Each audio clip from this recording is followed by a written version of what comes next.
Alright, so you got the main unit right on top. This little twisty thing. I mean, this is placed a little weird.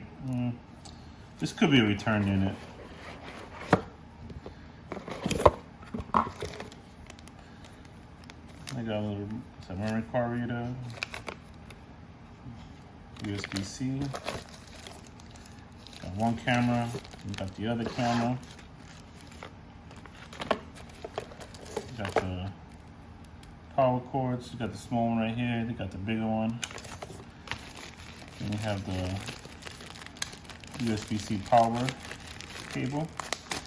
You know, I kind of wish they just make it where you connect the USB ports here instead of, you know, but it is a standard USB-C, which is good. Then you got the, oh yeah, they included the polarized filter, which I thought was cool, which I don't know if I use. Then you have the tuck tool, but let's see, we got that. Show you guys how to look.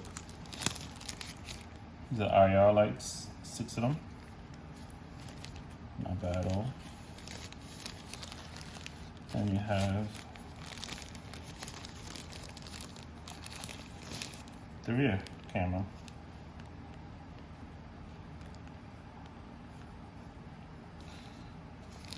Depending on the settings, if I could put all 3, I might as well put the 170 up front just to get that extra view. But if I can customize it where I could put higher quality front, if I take away one of the cameras, then I'll leave it with the front and IR lights on. All right, that's pretty much it for the unboxing. Thanks for watching. Like, subscribe, and take care. Stay tuned for more Viofo A139 videos, along with my other videos.